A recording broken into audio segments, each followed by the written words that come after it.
Welcome back to Around the 412. We are part of the DK Pittsburgh Sports Podcast Network. I am Tyler, and with me, as always, is my co-host, Smitty. Smitty, how's it going, man? How's your Sunday? We back for another episode. We're back to, well, I guess we can talk about, let's just start, man, with something that's such a polarizing topic in Pittsburgh, and we're going to find out exactly the impact this guy has on the football field. JuJu Smith-Schuster underwent surgery last week for an injury suffered in that Denver Broncos game. When we were recording last, we kind of had no clue the severity of it.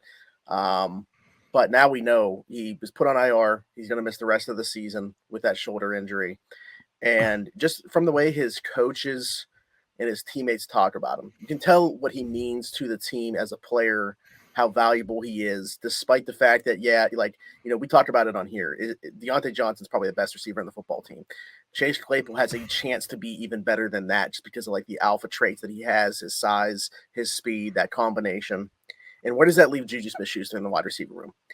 The most dependable guy on third and short situations, the guy that fights for the extra yards, the best blocker in the room. And they no longer have that. And I think that it's going to be very apparent. That's not a guy that you replace. I'm glad that Roethlisberger came out and said that himself. There's no replacing JuJu Smith-Schuster. So it's going to be interesting. They're going to have to get creative with what they do. We're going to see a lot more James Washington, but we also talk about this all the time. James Washington, more than capable of being a number 3 option in a wide receiver room. The thing is, though, it's not the skill set doesn't translate one-to-one. You know what I mean? They're completely different types of receivers. They don't have another guy like JuJu in that wide receiver room. We want to talk about them adding Anthony Miller to that wide receiver room. But just first and foremost, I wanted to just say we're going to find out how impactful JuJu was for this football team now the rest of the way. And I think the impact can go off the field as well. I know so many people want to attack JuJu for his social media, TikTok, dancing, all the sort of stuff that JuJu likes to do. But I feel like within that locker room, he is one of the leaders on this team. And I truly think that it's going to be a bigger impact off the field than it probably is on the field. And part of the reason for that is just because I think the Steelers offense stinks either way, and it's not JuJu or the other receivers' fault. But I just think off the field, JuJu is such a leader for this team. And I know so many people hate that. So many people, JuJu is probably the most polarizing figure, probably more so than Ben Roethlisberger on this football team, just because of the impact that he had on social media and TikTok and the divisiveness that it brought to the city of Pittsburgh. I think that it's unfair to JuJu, though, because a lot of people want to criticize him for everything he does, and say he doesn't really care about football. Well, that's just not true. I mean, these people can have lives outside of football. And if you watch the speech that he gave last week, and you could see that was just raw emotion coming out. Honestly, I think it changed some people's minds on him. It should have, because, and he even mentioned it. He said, I know I like the whole TikTok and dancing and social media. And he said that's part of his personality, but football will always come first. And I feel like there's a good portion of us that always knew that was the case.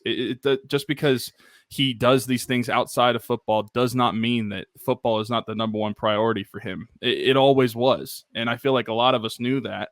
It was just so many people, it's just a polarizing topic for him. But it's just a shame because this might have been last week, might have been the last time we see JuJu in a Pittsburgh Steelers uniform. And I just feel like he's going to be a bigger missed player than most people realize. I think that JuJu has brought so much to the Steelers in terms, not just as a receiver, but like you said, as a blocker and as a personality that we're just going to be missing now. And if he doesn't come back from the Steelers, I mean, I'm hoping he does. I love JuJu. And I know they have cap room, but listen, I know there might be other teams that would be able to give him more money, but maybe this shoulder surgery affects that. Yeah, so I don't know, but this could have been his last moment as a Steeler on the field, and I just feel like he's probably going to be one of the more underappreciated players in recent history for the Steelers. And part of that is not just because of the play on the field, but that a lot of that wasn't his fault. I feel like we talk about it all the time. You look at his route map. You look at where he's catching the football. It's unfair to him to expect him to get the yards when he's doing these like shallow crossing routes. You're not throwing beyond the sticks for him, and especially the past couple years, that's been the case. And I feel like a lot of people want to just look at JuJu's box score, and I'm like, if you look at the actual play on the field and the plays that are being called for JuJu, it's hard. I mean, last week he was fighting for a first down, or the week before that, or whatever week it was, he's fighting for a first down. He gets the ball 5 yards before the sticks, and I feel like that's the story of the JuJu's career the past few years. But I just think he's going to be so underappreciated in terms of wide receivers for the Steelers, especially the past few years in recent history. And I just think it's part of it is only because of the TikTok and the social media stuff. People are always going to hate him for it, and they're not going to appreciate what kind of football player he was. Yeah, I mean, lowest average depth of target going back to last season. And that's the thing is, like, the numbers, if you just look at the numbers, they're not going to look good since his second year in the NFL when we still had AB here, and he went for over 1,000 yards on over 100 catches, scored 7 touchdowns. He was a Pro Bowler that year. Like, since then, we've seen that drop off in production. But the thing is, like you just said, how much can you really put that on him when they're asking him to, like you said, and like I alluded to as well, like lowest average depth of target in the NFL. They're giving him the ball 2 yards from the line of scrimmage and saying, do what you can after the catch, which he does. You know, I mean, he fights for the extra yardage every single time. He is the highest yards after contact of the Steelers receivers. Yeah, and you saw, like, you know, he's the only guy that really operates that well in the slot.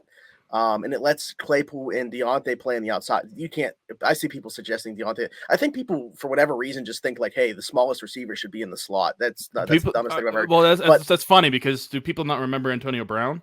Yeah. He was on or like your third best receiver should be in the slot, and that's not the way that it works at all either.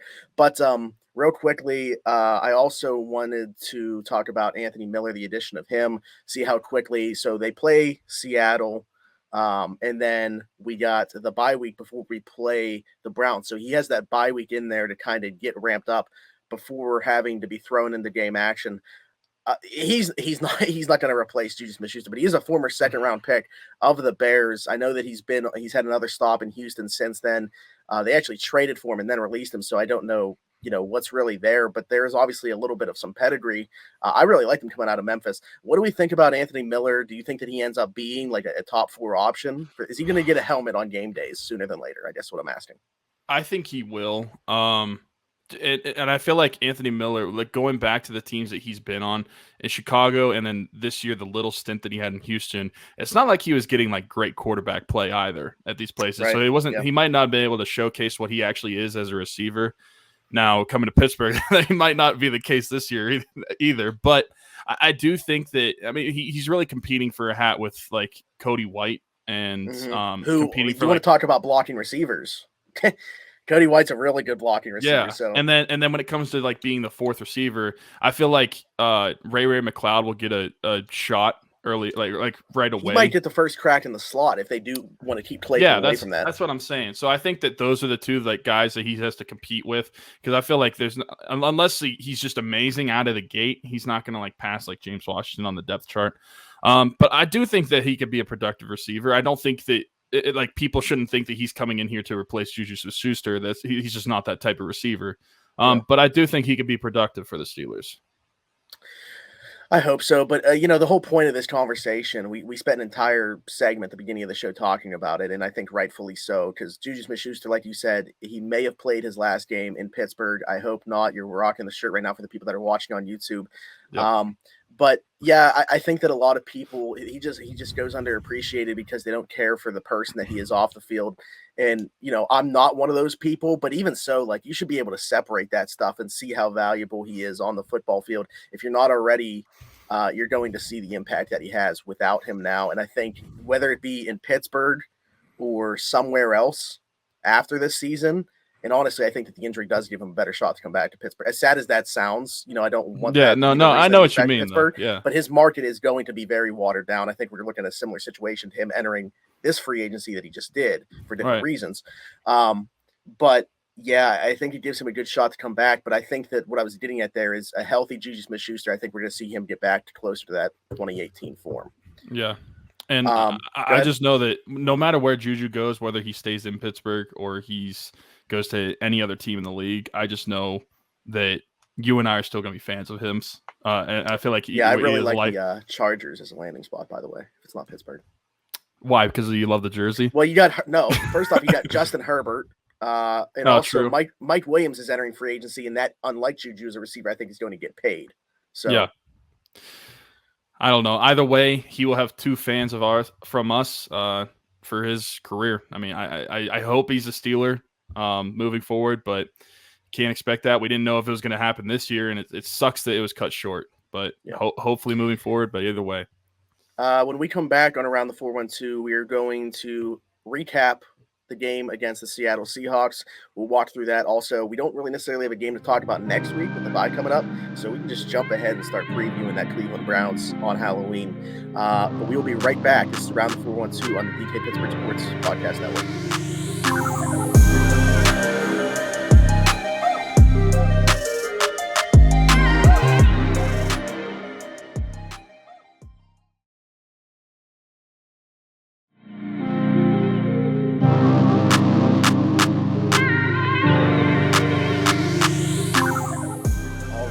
Back to Around the 412 on the DK Pittsburgh Sports Podcast Network. I am Smitty. That is Tyler. TJ Watt, Chris Boswell, Najee Harris, a little bit of Deontay Johnson in the first half, especially. What am I missing? I feel like that was the Pittsburgh Steelers tonight. I think a little bit of Pat Freiermuth as well. Pat Freiermuth. Cam Hayward was very good in the first half. Basically, what I'm getting at here is what in the world happened in that second half? There was madness. I'm not going to lie. When I was watching the game, I thought, oh boy, this is going to be really boring to talk about, because the first half I thought was just a boring game. I'll be honest. After watching the first half, I thought we were shutting them out. I thought it was going to be like 20-0. Yeah, and not that I thought it was boring in the sense like the Steelers winning wasn't boring. Just like the way that the game was going, it just looked like it just wasn't going to be exciting at all. But turns out that's not the case at all. We end up going to overtime. Hey, you don't have to worry about the Steelers making games exciting. They'll do that for you. Yeah. You know what, though? You get your money's It's funny because, we're just throwing names out there talking about players. The Steelers won tonight, by the way, on Sunday Night Football. I don't want to say single-handedly because of TJ Watt, but all I'm saying is, oh, by the way, I said tonight, bringing guys behind the fourth wall again. This show is put out on Monday. We are recording directly after the Steeler game ended. But TJ Watt finishes this game off pretty much single-handedly. That's why you pay the man. That's why he's worth that money. He's missed a game and a half and still has 7 sacks now on the season. But, watching that game, I fully expected that we were going to come on here tonight talking about a tie. After the Steelers didn't do anything with their first possession in overtime and punted it away, I'm like, this is going to end in a tie. I that kind of crossed my mind. But honestly, I thought before JuJu Smith fumbled, I thought, okay, they just need to get in field goal range. And the thing that I thought was killing them was that this defense could not stop the run, especially in the second half, whatsoever. And so I'm like, okay, they just need to keep running the ball. Like Alex Collins was running all over our defense. And so I was like, okay, I was like, if Geno Smith doesn't fumble that ball, I mean, obviously hindsight's 2020. We know the Steelers ended up winning, but that game could end very differently. It might not just be a tie. The Steelers might lose that game because all you have to do is get into a field goal position after that. Yeah, I mean, this game is one of those games. It's like when you go back at the end of the season and start looking at guys' resumes, this is what puts TJ Watt in the Defensive Player of the Year consideration, is games like tonight where he literally single-handedly takes it over and just decides we're not losing this football game. Yeah. And, granted, yes, Seattle is very shorthanded. I know Russell Wilson's not out there. Could have been a very different story if they have Russell Wilson and Chris Carson tonight. But at the same time, you play with the cards you're dealt. Look at what the Steelers had to deal with the last few weeks. Look at what they're going to have to deal with going forward for the rest of the season without Tyson Alualu and JuJu Smith-Schuster. So the Steelers, they do take care of business in a sense. But now they head into a bye week. They got to really figure some things out. I mean, I don't know where to go with this offense because I like some of what I saw tonight. I said, earlier today, this was going to be Deontay Johnson's coming out party. It just felt like it. Like if there was one game in prime time against the 32nd defense in the NFL, it would be tonight. It looked really good in that first half, like it was going to happen. But then everything just for the offense completely fell apart in the second half where they really weren't doing anything besides Najee Harris. You mentioned Pat Freiermuth. He does deserve a lot of credit. He had I know that he's not really, putting together great performances week in week, and it's not to no fault of his own, but this was clearly his best performance in the NFL tonight. They were actually making a conscious effort to get him involved in the offense like they need to going forward. I feel like everybody offensively did have a little bit of a hand in the pile, except for where was James Washington? Like James Washington wasn't noticeable at all when he was on the field, if he was on the field. And Chase Claypool was noticeable in a bad way. I thought he was their worst player on offense tonight, and I have no idea what's going on right now. He also had a bad offensive pass interference call towards the end of the game. Block him back. Completely forgot about that. And then with James Washington, he had just had the one catch for like 9 yards or something like that. I'll be curious to see the snap counts when those come out typically on Tuesdays, because I want to see if he was even really on the field, because if he was, I wasn't noticing it. Yeah, and listen, it's great. The Steelers won this game. The offense was okay. Yeah, they were good enough. But like you're saying, we got the good performance from Pat Fryermuth, who got a good performance from Deontay Johnson. Another good performance overall from Najee. I mean, he had like 81 rushing yards. He had over 100 total. Yeah. Yeah. So I think it was like 120 something. So another great performance from him. But I feel like you got to get a more consistency from the entire unit as a whole, especially those receivers, like you mentioned, like Chase Claypool. Terrible game from him. And especially we talked about in the last segment, JuJu Smith-Schuster out for your season. What's the wide receiver room going to look like after that? I mean, these guys have got to be better as a whole. That play to McLeod in overtime, that JuJu's getting that football if he's healthy. Yeah. That is literally JuJu territory. And there were several times today that, I'm watching it and there's plays where I'm like, this is JuJu territory. 3rd and 4. This ball would be going to JuJu. The Ebron touchdown. I'm like, I think that's JuJu's ball. Like, he's run that play a couple times this season. Yeah, or Claypool. Like, for Ebron to get it, that was kind of weird. But hey, I see. That's the thing is, early on in this game, watching after the first half, I'm like, hey, I'm gonna be able to go onto the podcast and talk about. I saw a little bit more of Matt Canada's influence tonight. I thought, and not that I'm completely changing my narrative on that and saying that I didn't, because that is clearly something that is part of Matt Canada's influence. A tight end sweep. I mean, a jet sweep. That's going back to like Pitt days. For sure. So, I mean, it's good to see those little wrinkles here and there. Obviously, you can't just do that every time because it's not like you catch defenses off guard. But it was nice to see that. I want to revisit something else that I feel like you and I have talked about. I've put on Twitter. I don't know if we brought it up on the show. Chris Boswell. How underappreciated is this guy in Pittsburgh? I feel like that's a theme tonight. He's money on this podcast.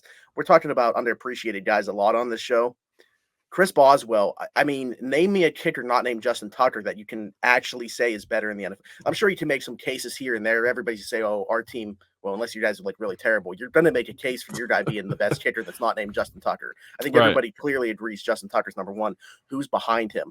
And I just, ever since 2018, Chris Boswell's been money. And we know that he had the groin injury in that year too, but a lot of teams don't stick with their kickers when they have such a bad season. Like Mason Crosby's really the only guy that I can think of that rebounded from a year that was that bad as Boswell's 2018. So credit to the organization for sticking by him, and credit to Chris Boswell for getting through that, because similarly to like that happening where organizations don't stand by a guy, kickers also rarely get out of that funk.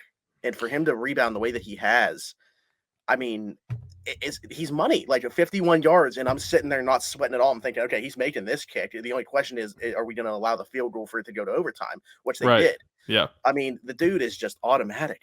No, in Pittsburgh. Completely. And they mentioned on the broadcast too that he says he basically has to kick it as hard as he can when he's at home because of the way the wind works in Heinz Field. I think was the wording. Yeah. So. He is money. And I feel like kickers in general, just not just Boswell, but kickers in general that are good ones are so underappreciated when it comes to being like keys to the team. Oh, they either lose you the game or they don't matter. Because the kick that won them the game, 6 or 7 years ago, we saw Josh Scobie miss in that Michael Vick game. Mm-hmm. I mean, it's completely different whether you have a good or bad kicker. And I just feel like even if it's a 20-yard kick, 50-yard kick, it doesn't matter. The kicker still has to make it. And he's money from everywhere, like you're saying. And he's such a huge asset to this Steelers team because he's won them so many games, like going back his entire career. And it's crazy how long he's been with the Steelers, too. I still think he's only been like with the Steelers for like 4 years or so. But this is what, his 7th season with the Steelers or something like that. 2015. Yeah. So it's been a long time, and with the kicker, he could be with us for 10 more years. Who knows? Yeah. Since we're talking about, before we want to start talking, like I said, they are heading into a bye at 3-3. They're still in the mix of things here. The fact that they were able to get to 3-3. So they head into their bye, and then they got Cleveland. I want to talk about that, but since we're on the subject of talking about guys that we like never talk about on here, there's 2 more guys I want to bring up. I understand that he's not a great pass protector. However, once again tonight, when we saw the offense struggling, and it's a shame that Dan Moore Jr. went down, but Joe Haig comes in, and all of a sudden, Najee starts running better again. I understand he's not a great pass protector, but in terms of a run blocker, is Joe Haig actually like good, or is it just a coincidence that when he's been in there, we've had, a pretty good rushing performance? I think that's probably that he's a good run blocker because we started to see that in the Green Bay game. That's where the offense started to be able to move the ball on the ground better. And so I don't think it's a coincidence that when he comes in, Najee gets better on the ground. That doesn't mean he should be the starter necessarily because you have to be decent at both. You're going to have Zach Banner back, after the bye, you would think as well. So yeah, we'll see what's going on with Dan Moore health-wise. Yeah, so, but I think that he's at least a good run blocker. But the problem is, like, you can't just have him be a run blocker and be just terrible in pass blocking because we already have enough guys that we're like very 50-50 on how they perform anyway on that offensive line. I'm not, great with this stuff. I'd have to look it up. I know that there's somebody that keeps track of like comp pick formula and stuff, but I feel like as much as we've seen Joe Haig recently, we're probably getting into that territory. We're not going to get that comp pick that we thought we were going to get. For who was it leaving? Filer, maybe? Yeah. Especially after, with the Witherspoon trade as well, which that's that we could spend a whole episode talking about that and the other terrible trades for defensive backs, whatever reason. Kevin Colbert's like, hey, you want a day 3 pick for a guy that's either not going to play or going to be terrible for us? Here you go. But also, and then go ahead. Well, I was going to say, what did you make of like the whole ending of the regulation? Oh my goodness! Like, what were they doing though? Like, I at the end of the day, it didn't matter, right? Like they would have had time. There was 1 second and 3 seconds. That part didn't matter. I think that there were, but like, why did they? What were they reviewing exactly? Like, it was clearly a catch. I have no idea. I can't tell you. I don't know if they were reviewing whether it was a catch, whether he stepped out of bounds, or like what. I have no clue. I just know Steelers fans were losing their minds on Twitter. Yeah. Now, here's the thing. I saw some people, and I don't even want to like give my pick because I literally have no clue, and this is bad on me for talking about football and not knowing the rules of the NFL on this. I saw some people saying that it should have been because there was a stoppage and they didn't have a timeout left. It should have been a 10-second runoff. So and I don't know the rules either. My only guess is that because it was a stoppage, it wasn't like an injury stoppage, so it wasn't caused by the team. I think it was because it was a stoppage from upstairs, they didn't have to use a timeout, and there wasn't a 10-second runoff. Because I just assume when there's a running clock, because if it's an official timeout, that means like either the officials or like New York or someone stopped the game to review the play, and I would think that if that's the case, then they wouldn't make the team use a timeout for them stopping the game, Yeah, I don't think so either. I was just seeing that on Twitter and I was like, yeah, I mean, maybe this is something I can bring up and see what you think. But I think it would be fine. And like the people, there were so many people freaking out, like the game should have ended. I'm like, no, like if they would have. Another thing too is that people were saying the clock at the stadium was showing 0.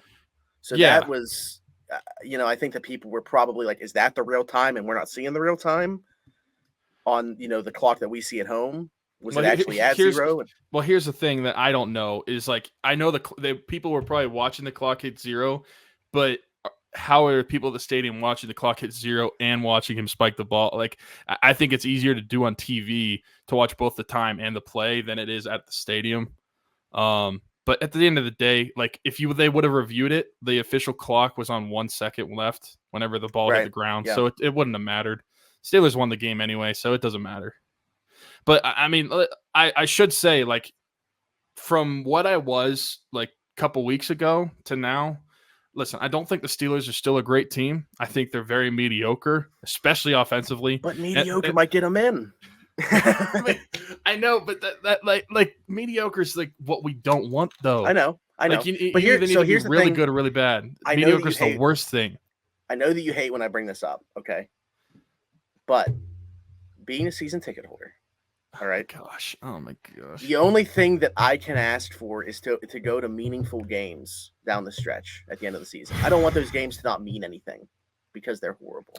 See the thing. Devil's advocate, they do mean something because if you lose, you get higher picks. Yeah. See, I just can't get on board with this. But listen, you know where I'm coming from, though. No, yeah, absolutely. Had they lost these last 2 games, okay, I would be completely. I told you on here we'd be doing mock drafts on here instead of actually talking about the Steelers. But the fact that they are 3-3 going into the bye, and based off what we've seen, and now I want to start talking about this Cleveland team, right? Because that's who we play coming out of this bye. Cleveland did not leave this game any better for wear against the Cardinals. Not only do they lose Kareem Hunt for who knows how long. They were already out without Nick Chubb and both their starting tackles. Baker Mayfield, I thought he was going to be done. That looked disgusting, the way that his arm bent, and he already has a torn labrum. I mean, the Browns are not in a great spot right now.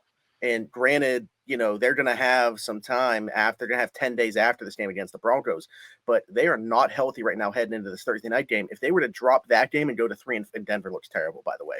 They just lost to the Raiders, who have an interim coach and all that turmoil going on. But yeah, the whole if they were to, they're 3-0 Denver. Like, look at who they played their first 3 games. Right. Yeah.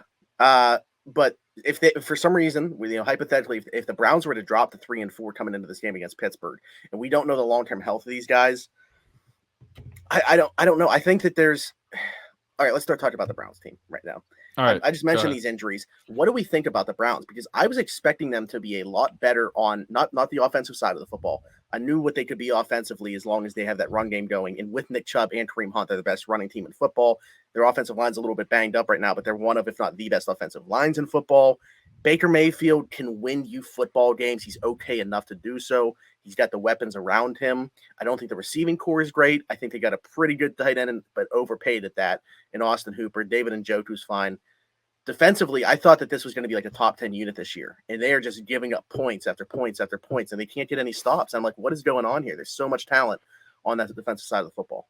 Yeah, I don't really know where to place it either. It's not like there's just one area of the defense that's specifically bad. Myles Garrett's doing his thing. Yeah. Clowney's got 3 sacks, which is 3 more than he had last year. Like, they're doing their thing, but they're still not great against the run. I mean, I think James Conner, Chase Edmonds, they combined for 130 yards on them or something like that, 120, 30. I mean, I just don't think this team is listen, I think they're probably still going to win the division, or at least be contending for the division, but I don't think the team defensively is as good as we thought they were going to be. So looking at their stats, and this is, you know, I'd have to go back and look at the opponents and see what it looks like game by game. It looks like their biggest problem is getting off the field on third down. They're 22nd in third down conversion percentage allowed, because they're actually giving up the 4th fewest yards. I don't know if this is incorporating tonight's game or today's game yet, or Sunday's game, yet, but they are 4th in total yards given up. They're 11th against the pass, 2nd against the run, 11th in points. Now, that could be before the game against Arizona, but yeah, it probably is. But I mean, giving up 37 points, I get Arizona could be like the best team in the NFL. I mean, they technically are right now. They are, yeah. They're undefeated. But 37 points, no matter who you're playing, that's not good for an NFL defense. But with the tribulations that they're having on defense, and then what they're having happen to their players on offense, it makes the Steelers game in 2 weeks a little more interesting. Right. And granted, just because the Browns defense is performing bad, they haven't played the Steelers offense yet. So we have no clue how the Steelers offense is going to perform against them. They might be okay. Yeah, they might be okay. Or they might be like what we've seen earlier this season with the Steelers offense and just lay an egg, you know. But with the defense performing the way it has, I hope the defense starts to perform better against the run. They have to, because I feel like here's the thing that's what is keeping teams in games to me, is that they cannot stop the run down the stretch. I think, by the next time that we're talking we're going to have another week to really talk about this game. We're going to be talking about Cleveland, whatever they did against Denver, and then also the status of the Steelers post-bye week at that point. Stephon Tuitt, is he going to be back? I mean, he could be back for this game. We don't know. Possibly. I mean, we have no clue, right? Like there's not even any like speculation of when he could be back. He technically could be, but we have no idea. But I'm just saying, here's what I'm getting at. Whether it's in that Cleveland game or in that, and that's going to be, I mean, they run the football as well as anybody, but we'll see, if they have. We'll see who's the running back. Yeah, who's going to be? Is it going to be Dearness Johnson? I mean, because that would obviously change things. But I guess what I'm saying is not necessarily just for Cleveland, but just down the stretch, we know that he is going to make a difference against the run. We know how big of a loss Tyson Alualu was, and I was expecting them to regress in that area without him until we get to it back. But I think once we get to it back, they're still not going to be at the level, obviously, like if you had Alualu and to it, but he's going to ease some of that burden, that loss.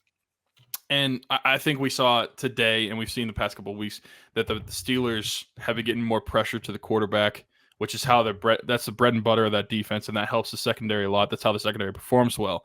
So I think, obviously, we have no idea, and we're going to know more by our next show. But if Nick Chubb and Kareem Hunt are not able to go for this game against the Steelers, and then the Browns have to rely on Baker Mayfield to win the game with their arm, with the defense performing the way they have at getting after the quarterback, I'm not so confident that Baker Mayfield is going to be able to handle that. Because the Browns are built to run the football and run it very efficiently. I'm not so certain that Dearness Johnson is going to be able to do so. Though, if Alex Collins goes for 100 yards against the Steelers, so why can't he? Right? Yeah. So I guess we'll have to wait and see. But we'll know more by next week of what to expect with this Browns game.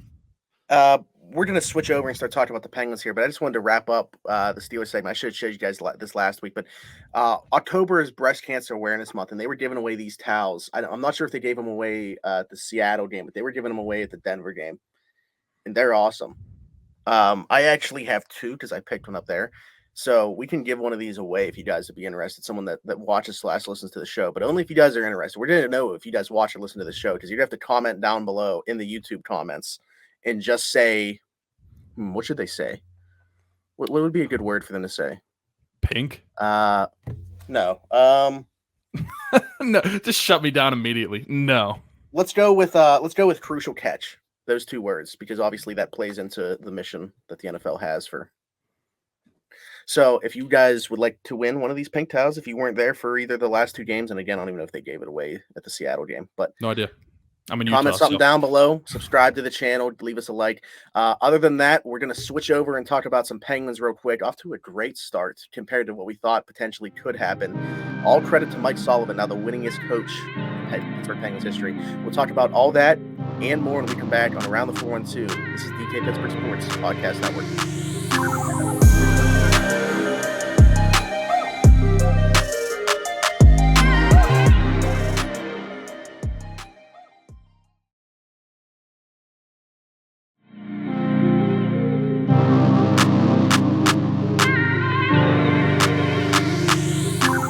Welcome back to Around the 412 on the DK Pittsburgh Sports Podcast Network. Like we just said, we're back to talk some Pens. Well, that didn't take long. We got another injury already. Brian Rust, friend of the show, put on retroactive IR. So for people that don't know, he only technically has to miss like 2 games. Mm-hmm. It didn't look great, but encouraging that he was at the arena last night for opening night at PPG Paints Arena. Didn't seem like he was having trouble getting around or anything like that, coming down the tunnel and standing on the bench. Right. But we know how big of a piece he is for the Penguins. But at least for one night against the Chicago Blackhawks, that didn't seem to matter. Out goes Brian Rust, in comes Zach Aston-Reese, and in comes another win, 5-2 over the Chicago Blackhawks. Mike Sullivan, most wins as a head coach in Pittsburgh Penguins history. And it seems like just yesterday he became the head coach of the Pittsburgh Penguins, so that's pretty wild. I know early in the show, I think we talked about JuJu Smith-Schuster as being one of the more underappreciated players for the Steelers. I feel like Mike Sullivan is going to be very underappreciated, and he is right now still currently as the head coach for the Penguins. Like, name 5 better coaches in the National Hockey League. I feel like this guy just gets name 3. Yeah, like this guy gets attacked for poor play on the ice, but a lot of it is out of his control, and like people coming at him after the Montreal series and after the Islanders series this past season. I mean, the Islanders series, you're going to fire the coach because the goalie sucked. Yeah, I just think that he's such a good coach, and he has been. And he just knew how to work this team. Whenever we fired Mike Johnston wasn't. He was like defensively minded. He didn't want to push the attack on offense.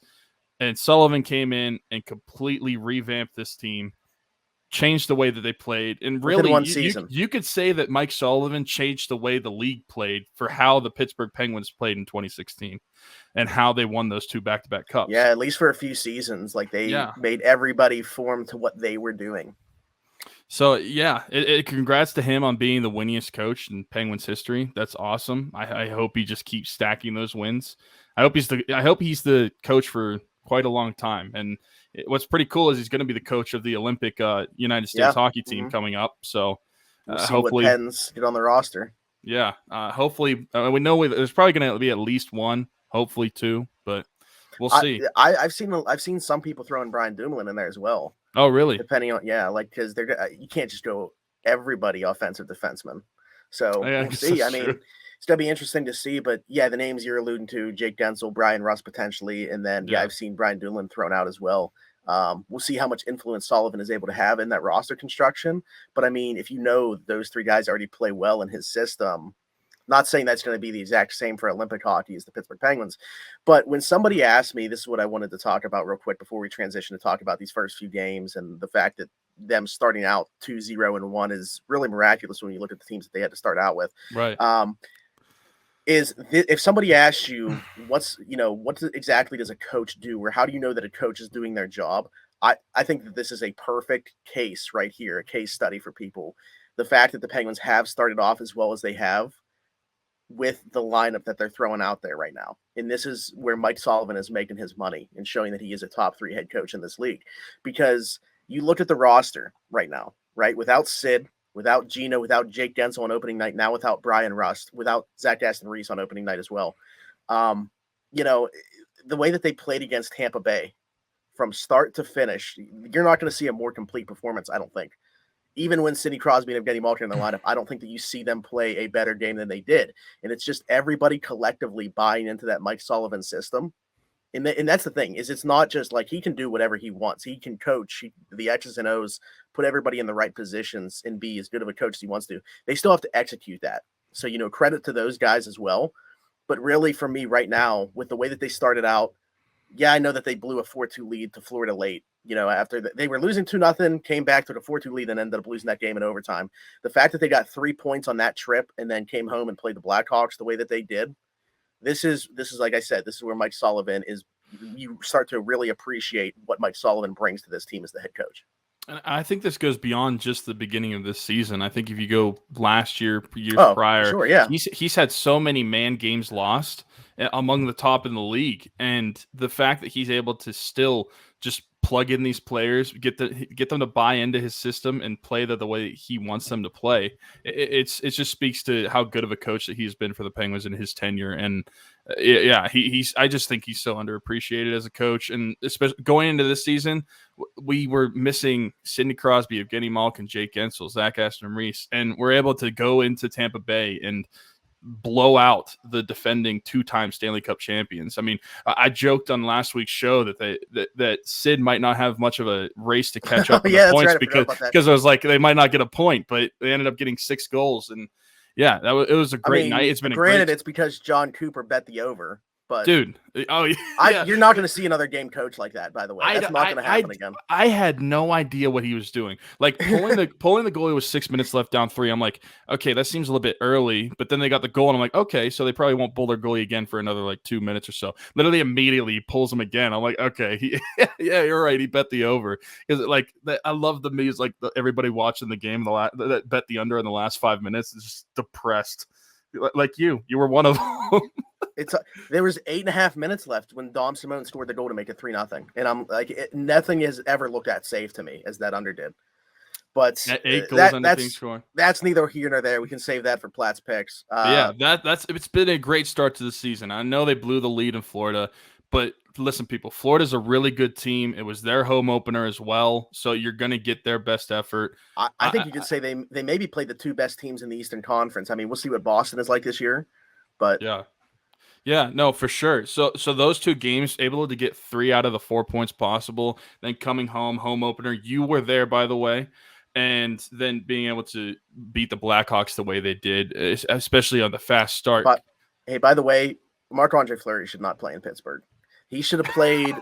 He should have played on Friday night against the Devils, and what is his name? Kevin Lankinen should have played the entire game yesterday. I feel like every time he's come back to Pittsburgh, we've just blown them out. He has a .770 save percentage. Yeah, I mean, it's not the case whenever like the Penguins would play in Vegas. Like I think he performs better in Vegas, but in Pittsburgh, he's been terrible when he's come back. I saw some people saying that he's actually said he doesn't want to play in Pittsburgh. Like he'd rather not. Yeah. So I mean, it makes sense. That's obviously it's got to be like an emotional, like mental thing for him. It probably is. I mean, I was at his first game back in 2000. I guess it was 18 because it was a 17-18 season. Mm-hmm. And when we scored, he got pulled, but did he get pulled after 3 or 4 goals? I can't remember. I don't remember. I know Ryan Reeves and Ian Cole scored that game, so that just goes to show you. Like that Mark. It was rough. It was rough, but this has been a great start to this Penguin season. Can I take a victory lap yet for Danton Heinen, or what do we? Oh yeah, go for it. A little bit. No, go for it. No, I mean I was actually going to chip in on that as well, because I talked about when we signed him in free agency, when we talked about it this summer, that you could be getting a good player in him, and people just don't realize it. They just want to look at his numbers in Anaheim. But I said, when you go back to what his numbers were in Boston, he was an actual productive player. And the drop-off came whenever he went to Anaheim, which is a significantly worse team. So I said, don't count Danton Heinen out. Being on the Penguins, we're a significantly better team than Anaheim, so he could be the player that he was in Boston. And so far, he's scored in every single game. Right, 82 goal pace. No, but in all seriousness, like is there really a player to like harp on right now? I feel like everybody's just kind of doing their job. I mean, I think that we see now that Drew O'Connor should definitely be in the lineup over Sam Lafferty, and then we'll see like when we start to get healthy bodies back what that shakes out and looks like.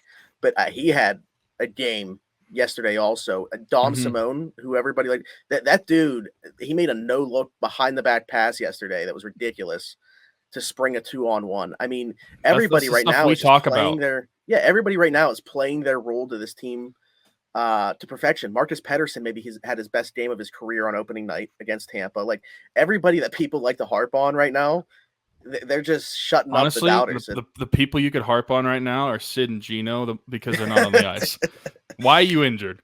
Yeah, Brian Rust, what are you doing getting hurt in the second game of the season? Yeah, but it's been great. I mean, even Tristan Jarry, there's no complaints. I feel like although Casey DeSmith in that second game had like a negative 1.5 goals against or goals expected given up. Yeah. Like he wasn't great in that game. He made some saves like to keep them in it when they were down 2-0 to bring them back.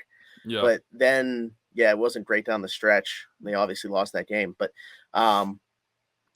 there's really nothing as we sit here right now. It's only 3 games, but and I think one of the biggest thing is we looked at this lineup and we're like, okay, we don't have like your top scorers, especially like the first like couple games. You didn't have, you had Gensel in the second game, I guess, but you still didn't have Sid and Gino.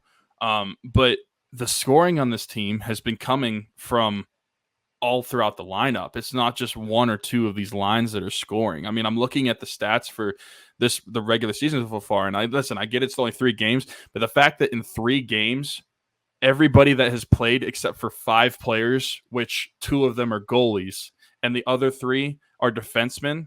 The 2 of them are defensemen. One Zach Aston Reese. He didn't have a point last night, but the fact that everybody has a point besides 5 players on the team is just speaks to how well this team is playing as a team overall. It's not just one line that's been doing it for them, which is great. I mean, like, it's like Jeff Carter's leading the way with Chris Letang with 4 points, but then you go down to 1 point. I mean, Sam Lafferty even has a point. He's doing good if he's got 1 point. So that pass to Brian Boyle on opening night. Yep. It literally just floated over the guy trying to back check stick and landed perfectly on the ice. It was a perfect sauce. Yeah. Really good pass. But yeah, did you mention Evan Rodriguez yet? Let's just go down the line. I feel like we should mention everybody. Evan Rodriguez is playing second line center right now. I'm a little bit surprised that we haven't seen a Kasperi Kapanen goal through 3 games, but the way that him, Jason Zucker, and Evan Rodriguez, Kasperi Kapanen, and Jason Zucker are playing on that second line right now, like they're creating a ton too. We saw Jason Zucker. He said in the offseason he wanted to start shooting the puck more, especially when you don't have Sid and Gino in the lineup. That has to happen, and he's doing it. He got rewarded yesterday. A little bit of a fluky bounce, I guess, going off a defenseman and into the net, but he also rang one off the pipe earlier. I mean, you definitely see that. Which doesn't count as a shot, by the way. Right, I know. Yeah, but he averaged like 2 shots a game last year. I didn't realize that until they brought that up on a broadcast. Yeah. That's just ridiculous. I mean, for a guy of his pedigree that's scored at the rate that we've seen him do in the past. And through 3 games, coincidentally enough, Evan Rodriguez and Jason Zucker lead the team in shots with 11. Mm-hmm. Evan Rodriguez, a lot of people have trouble figuring out why Mike Sullivan likes him so much. You can put him anywhere. You can play him on the left wing, right wing. You can put him at center. He's playing second line center right now. And really helping this lineup. And he's playing some power play time as well. I just think he's a better player than people want to give him credit for. And again, when everybody's back, we'll see who exactly those best 12 forward options are. But it's not a bad thing to have guys that are serviceable as your 13th, 14th, 15th options among forwards. Also, I think it's something to notice that Jake Gensel, he's only played 2 games instead of 3, and he's second on the team in shots and 10, so he's not afraid to pull the trigger. He took like 9 the other night, yeah. Yeah, he's not afraid to pull the trigger. But and he scored like a vintage Gensel goal, banking it off a guy in front of the net. Mm-hmm. Beautiful. Yeah, this team is really performing well, and I think they're performing better than probably a lot of us thought they would, because I didn't think that we would get like blown out or anything by these teams, but I thought they would be competitive hockey games. And the Florida one definitely was competitive, but like I did not expect the team to go into Tampa, and I understand like a lot of them were like empty net goals, but the way that they dominated the entire game, I did not see that coming whatsoever, especially with the players that we're missing in this lineup. Yeah, I still think, even though you look at it, I still think the way that it shook out, you could say it was a very dominating performance. Before they started pulling their goal, it was a 3-0 game. Mm-hmm. And like I said, you probably won't see a more complete performance when you just talk about the chances they were creating offensively, the fact they were shutting. Did you even hear Nikita Kucherov's name during that game? No. I mean, they completely, and again, that's credit to Marcus Pettersson, to Brian Dumoulin, to Chris Letang, to John Marino, to Chad Ruedel. To Mark where else I didn't hear Kucherov's name? My fantasy hockey team. I have him as well, actually. I have him as well. My first 2 picks were him and Barkov, and we had to play him the first 2 games. So, yep. But I think, you got anything else? I think that's about it. No, I think it's been really encouraging. I mean, I don't want to speculate, but we're 3 games in. We thought Sid might miss 2. Do we see him on Tuesday night, do you think? Because he gets like a 3 days rest. I don't want to be wrong on the show. Every other people game can clip this and come back at us if it doesn't happen. I know, but the fact that we were thinking like, and I know that was probably just our speculation, but with the fact that we were thinking that he might only miss like 2 games, we were 3 games in, and he gets a 3-game rest from Saturday to Tuesday. So I feel like there might be a good chance that Sid plays. I'll say yes. Good. I love the confidence, because I want to see Sidney Crosby play hockey. I mean, I saw the videos of him like skating on his own. He looks so fast, and I don't know if it's just because he's by himself on the ice, but he looks faster to me than he has the past couple of years. We'll see about Matheson. We're missing as well right now. That's true. He's considered day-to-day. He hasn't played yet this season. He was rolled out before game time. Like Zach Aston Reese was the only one that went into their last game as a game time decision. We saw him play. So yeah, we'll see what happens when the Pens play on Tuesday. But that's another thing that we haven't mentioned, or I just want to mention real quick, is like how good the bottom pairings of our defense have been. Like Chad Ruedel, Mark Friedman, like they've been really good as well. It's not like we've had a struggling pairing. It's been very consistent so far, which is what, especially for Chad Ruhwedel. You and I have been very big fans of his for a long time, and we've talked about him and been raving about him that he needs to be in the lineup, and I think that he's proving that he needed to be in the lineup. I mean, I don't know what his numbers are right now, but I just think he's such a steady defenseman that he's just reliable. You hope to not hear his name a single time, and yeah, him and Mark Friedman have been a perfectly fine third pairing. I think, similar to Marcus Pettersson, they probably had their best game in night one as well. Now, do you think whenever Matheson comes back, do you think that Pettersson and Marino are split up? Because before the season, Matheson was with Marino. Yeah, I think that they are. I think that they're going to at least flirt with the idea of doing that. We'll see how long it lasts. At least now, though, I don't want to say that Matheson's injury was a good thing. Obviously, it wasn't. But at least now that they've seen, what Marino and Pettersson are again, and they've seen it in the past, so it's not that they needed to. They know that they can go back to that well if that pairing starts to struggle, and what it will do for both of those players. So yeah, I think they'd be much better off just having Matheson if they were going to play him. First off, I'll start by saying that, because I'm not even sure I'd play him over Mark Friedman right now.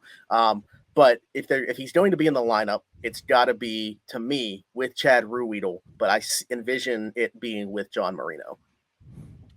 Yeah, I agree with you. I mean, which one of those guys, Chad Ruhwedel to me, and I love John Marino, Chad Ruhwedel to me is the much more stabilizing player for a guy that plays the way that Mike Matheson does. I just don't see the way that that's why I don't understand why they want to play them together. I understand they're quote unquote the better defensemen, so you might want to play them on a pairing together, but they are.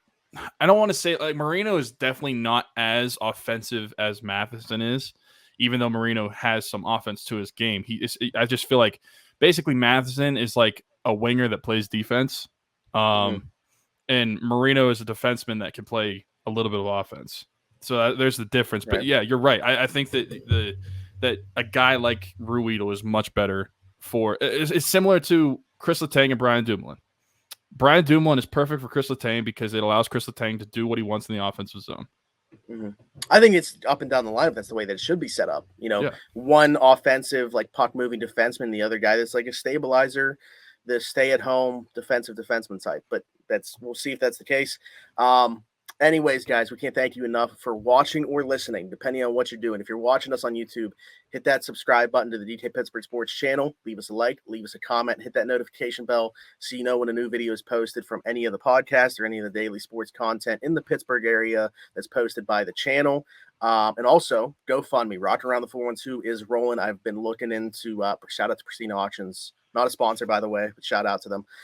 That's where I kind of get all the prizes from. So I started to really browse now and try to get an idea of what we want to get for people that donate. If you do donate, you'll be eligible to win those prizes. Every single penny that is donated, and those come out of our pocket. Every single penny that you guys donate to this mission goes to families in our area to provide Christmas in its entirety to them. Toys, electronics, clothes, makeup, books, arts and crafts, whatever it might be.